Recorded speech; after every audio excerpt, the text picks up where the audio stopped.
సీఎంగా ఉన్నప్పుడు జగన్ కడప జిల్లాకు ఏం చేశారో చెప్పాలని ఎంపీ సీఎం రమేష్ డిమాండ్ చేశారు. పులివెందులకు సైతం ఎంపీ నిధులు కేటాయించి అభివృద్ధి చేస్తారని సీఎం రమేష్ అన్నారు. జగన్ లాంటి వ్యక్తికి రాఖీ కట్టేందుకు చెల్లెలు సైతం ఇష్టపడడం లేదని ఎద్దేవా చేశారు.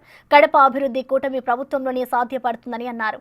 పులివెందుల జెడ్పీటీసీ స్థానం గెలిచి తీరుతామంటున్న సీఎం రమేష్ తో మా కడప ప్రతినిధి Shiva face to face. Pulivendula ZPTC ఎన్నికలకు రేపు చివరి తేదీ కావడంతో ఇప్పటికే కూటమి సంబంధించి అగ్రనేతలతో కూడా నల్లబుడిపల్లి గ్రామంలో ప్రచారంలో పాల్గొన్నారు. ఎవరైతే ఎంపీ రమేష్ అని కూడా ప్రచారంలో పాల్గొన్నారు. దీనికి సంబంధించి కూడా ఈ ప్రచారం సంబంధించి కూడా ఎంపీతో మనం మాట్లాడదాం. సార్, ఇప్పుడు పులివెందుల జెడ్పీటీసీ ఎన్నిక స్థాయిలో ఒక చర్చాంశంగా మారింది.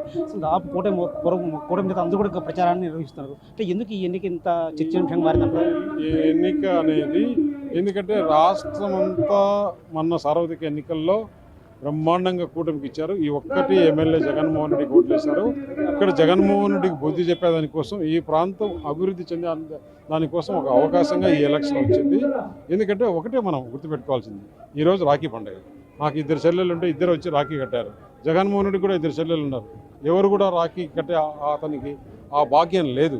ఎందుకంటే కుటుంబాన్ని దూరం చేసుకున్నాడు, తల్లిని దూరం చేసుకున్నాడు, ఈ రాష్ట్ర ప్రజలను దూరం చేసుకున్నాడు.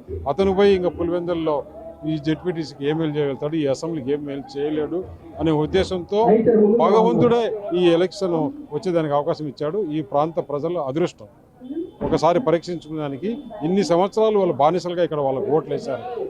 ఇదే నల్లపల్లి గ్రామానికి నేను 2014 సంవత్సరంలోనే మినరల్ వాటర్ ప్లాంట్ ఇచ్చాను రాజ్యసభ మెంబర్గా. ఇదే పులివెందుల నియోజకవర్గంలో 100 వాటర్ ప్లాంట్లు ఇవ్వడం జరిగింది. సరే, యాక్చువల్గా పులివెందుల కూటమి నేతలు, కూటమి ప్రభుత్వం పోలీసులను అధికారాన్ని పెట్టుకొని వైఎస్ఆర్ కాంగ్రెస్ పార్టీ దాడులు చేస్తూ కూడా తను గెలవడానికి ప్రయత్నం చేస్తున్నారు. అప్రజాస్వామ్యం అలవాటు అనేది వైఎస్ఆర్ పార్టీకి, ముఖ్యంగా జగన్మోహన్ రెడ్డికి, వారి కుటుంబంలో ఎప్పుడైతే ఎవరో ఉన్నారో అవినాష్ రెడ్డి, మనం చూస్తున్నాం హిస్టరీ ఏం చెప్తుంది.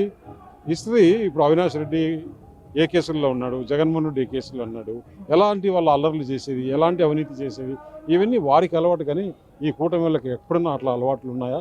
చేత కూడా కాదు. ఈ ఎన్నికల తర్వాత కేవలం ఎన్నికల స్టంట్లో మాత్రం భాగంగా వచ్చారు. ఎన్నికల తర్వాత వాళ్ళు ఎవరికి అసలు కూటమి నేతలు ఇక్కడ పులివెందులో కనిపించారు అని చెప్తున్నారు. ఇక్కడ నేను 2014 నుంచి మొన్న 24 వరకు కూడా ఎంపీగా ఉన్నా.